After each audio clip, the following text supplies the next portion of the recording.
Has it ever occurred to you that telling someone to think positive rarely works?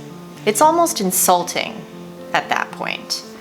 Positivity is a skill that must be learned and practiced just like calculus or ballet. So many of us get caught in the trap of negative thinking, and it becomes harder and harder to push past it to live in the land of opportunity. Studies show that negativity is viewed as an immediate threat that needs to be eradicated before positivity can take its place. Today's video is all about how to train your brain to boost optimism and positivity.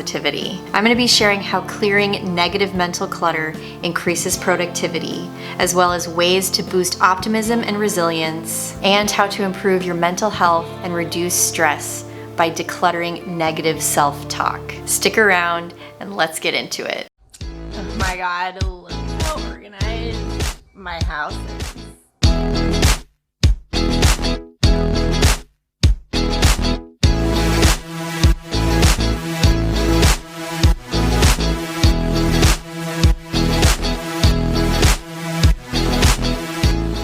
What's up, everybody? Welcome back to I Speak Organized. If you don't know me, my name is Melanie and I'm your professional organizer and productivity consultant. I help hardworking families and professionals find form in their space and purpose for every phase of life.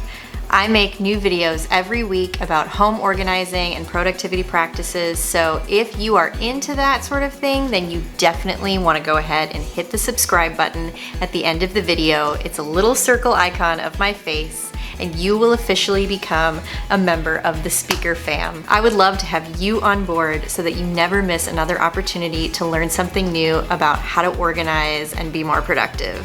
This video is part of a huge series I'm putting together all about intentional living. I introduce you to the concepts of minimalism and productive habits that help you get clear with your goals and focus on what's the most important to you in your life. So let's talk about what happens to your brain when you are constantly inundated with negativity. Negativity is essentially a basic survival instinct. When you're faced with immediate danger, your brain shuts out all other external circumstances to focus on the threat in front of you. This is true for any negative thought, whether it's a real threat or not.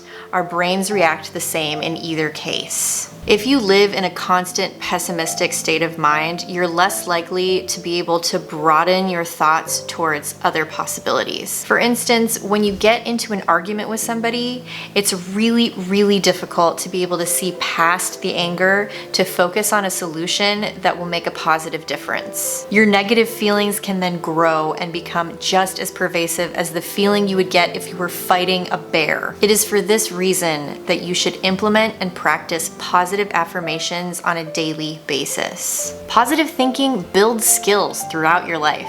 Barbara L. Fredrickson is an author and researcher who specializes in positive psychology, and her most compelling concept is called the broaden and build theory. Her research overall suggests that positive emotions promote discovery of novel and creative actions, ideas, and social bonds. Essentially, positive thinking allows you to relax and broaden your mental horizons and helps you build confidence. And confidence gives you the courage to explore new possibilities. If nurtured, these positive discoveries will become focal points.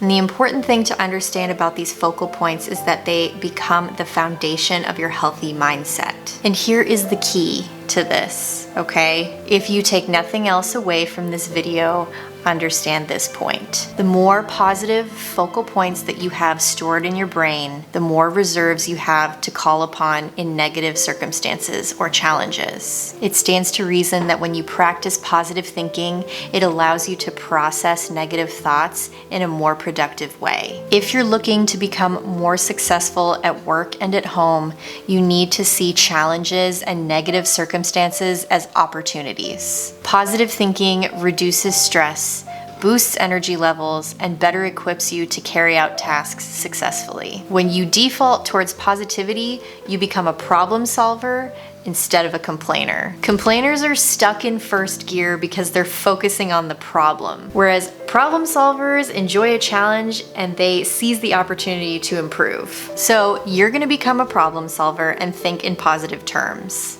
Another way that this benefits you is you become accustomed to taking criticism and using it in a positive way to improve yourself. When you come up against judgment, warranted or not, you say thank you. You have been given an opportunity to do better, and that is the gift of resiliency.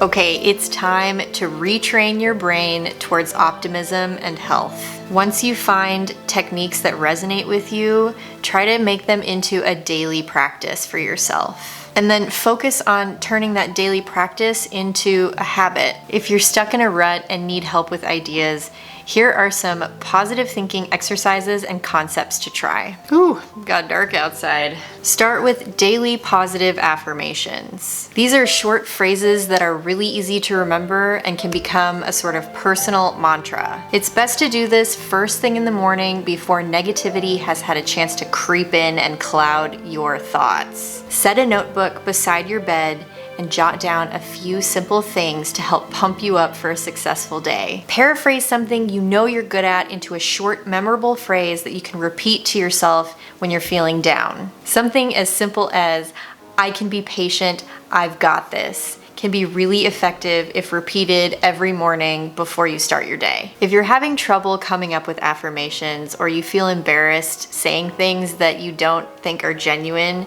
try expressing gratitude instead. Finding things and people to be thankful for is often an easy way to help put you in a more positive frame of mind. Sometimes a reminder that good exists in our daily lives will help us feel more inclined to try positive affirmations later. The next thing to try is to always find the silver lining. I believe that life is designed to be difficult at times to help us become our best selves and achieve a greater purpose. If we were happy and fulfilled all the time, there would be nothing to work towards and life would essentially become meaningless. Train yourself to ask, what is the lesson here when you're faced with a tough situation? Also, always remind yourself of the positive aspects of every situation, especially the small stuff. In every negative situation, there is always something that could be worse, and there's always a lesson. Once you truly connect with this way of thinking, you'll be able to see past the obstructive circumstances faster. You will realize that dwelling on the negative will solve absolutely nothing, but trying to find a solution will do something positive. Next, try simple breathing meditation. When you have trouble redirecting your thoughts, try observing your breath. Sit for 5 minutes and count as you inhale and exhale. Visualize your chest rising and falling and focus on a relaxed breath. This is a perfect and easy way to begin the process of positive thinking. If you find that your thoughts drift, don't despair and think that you won't make any progress. The progress comes from how quickly you're able to redirect your attention back to your breath. Taking 5 minutes to meditate on your breath each day will help you interrupt negative thought patterns before you get carried away. You'll eventually be able to redirect your negative thought patterns to a positive mantra. Next thing is to start journaling, specifically gratitude and accomplishments. Journaling before you go to bed can help you store the information that's in your brain somewhere else. This technique is generally referred to as a brain dump and allows you to relax knowing that the information is stored somewhere safe. For the purposes of retraining yourself towards positive thinking, try brain dumping hopeful thoughts. Write down all the things that you're grateful for. Try something as simple as, "I'm grateful for hot showers." It doesn't need to be profound, it just needs to be something that you enjoy. Then write down things that you have accomplished throughout the day. Again, these things can be really small but super powerful if done on a daily basis. Possibly the hardest but most important thing of all to try is to make peace with the past. Many of us dwell on the past and develop ironclad grudges. If you find yourself reliving painful moments from your past, you have to remember that there is no opportunity in the past. The past is gone forever. You only have opportunity in the present. So try the mirror trick. Imagine yourself looking in a mirror, or better yet, go look at yourself in the mirror. A mirror is a direct representation of yourself in the present. You use the mirror idea as a simple technique to redirect your focus towards the present moment and what you can do right now to move forward. If you're looking for additional ways to create a more positive mental landscape, you can try filling out my positive self-talk worksheet. Basically, you take everyday phrases in the negative context and rewrite them into a positive one. It's a free printable and you can download it by clicking the link in the description below. You can use this to start training yourself to respond more optimistically, and eventually it will just become second nature. But you have to practice this every day to see the full benefits to your mental health and well-being, as well as your productivity and ability to succeed. All right, my friends, that wraps up our late night chat about clearing the negative mental clutter to allow more room for a positive mental landscape in our lives. It is late here, as I'm sure you can tell by my droopy eyelids and my raspy voice that it is time for bed. I hope that I have provided you with some inspiring tips and simple yet effective ideas for you to try. Go get some good rest and wake up in the morning and try one of these techniques that resonates the most with you and see how it benefits your life. Thank you all again, and don't forget to subscribe to this channel for more videos on home organizing and productivity practices. I'll see you all next time. Bye.